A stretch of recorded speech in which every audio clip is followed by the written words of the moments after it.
Assalamualaikum warahmatullahi wabarakatuh. Kenalkan, nama saya Indah Zulfa dari Prodi Ilmu Komunikasi Penyiaran Islam kelas C. Di sini saya mempresentasikan pelajaran bahasa Indonesia yang bertema tentang awal mula bahasa Indonesia itu muncul. Oke, untuk pertama-tama kita langsung mulai aja. Bahasa Indonesia lahir pada tanggal 28 Oktober 1928. Pada saat itu, para pemuda dari berbagai pelosok Nusantara berkumpul dengan kerapatan pemuda dan berikrar. Yang pertama, bertumpah darah yang satu tanah Indonesia. Yang kedua, berbangsa darah yang satu tanah Indonesia.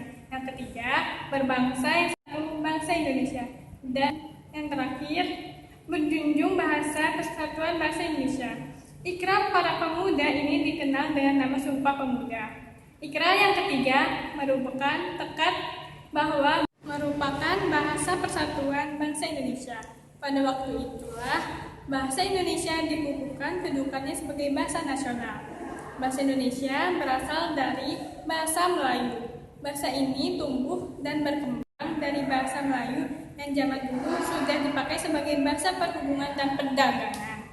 Tidak hanya Kepulauan Nusantara, tapi hampir di seluruh Asia Tenggara. Di Asia Tenggara, bahasa Melayu sudah dipakai sejak abad ke-7. Next. Pada zaman Sriwijaya, bahasa Melayu dipakai sebagai bahasa kebudayaan, yaitu bahasa buku pelajaran agama Buddha.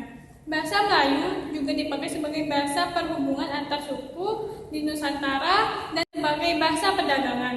Baik sebagai bahasa antar suku di Nusantara maupun sebagai bahasa yang digunakan terhadap para pedagang yang datang dari luar Nusantara. Tidak mengenal tingkat tutur. Perkembangan bahasa Melayu di wilayah Nusantara mempengaruhi dan mendorong tumbuhnya rasa persaudaraan dan persatuan bangsa Indonesia.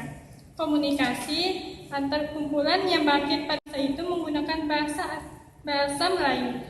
Para pemuda Indonesia yang tergabung dalam perkumpulan pergerakan secara sadar mengangkat bahasa Melayu menjadi bahasa Indonesia yang menjadi bahasa persatuan untuk seluruh bangsa Indonesia. Terdapat pada Sumpah Pemuda mengangkat bahasa Melayu menjadi bahasa Indonesia yang menjadi bahasa persatuan untuk seluruh bangsa Indonesia. Terdapat pada Sumpah Pemuda tanggal 28 Oktober 1928. Kebangkitan nasional telah mendorong perkembangan bangsa Indonesia dengan pesat. Peranan kegiatan politik, perdagangan, pesuratkabaran, dan majalah sangat besar dalam memodernkan bahasa Indonesia. Proklamasi Kemerdekaan Republik Indonesia Agustus 1945 telah mengukuhkan kedudukan fungsi bahasa Indonesia. Secara konstitusional, fungsi bahasa Indonesia sebagai bahasa negara. Kini bahasa Indonesia dipakai oleh berbagai lapisan masyarakat Indonesia, baik di tingkat pusat maupun daerah. Atas presentasi bahasa Indonesia saya. Mohon maaf atas kurang-kurangnya dan tutur kata yang salah. Assalamualaikum warahmatullahi wabarakatuh.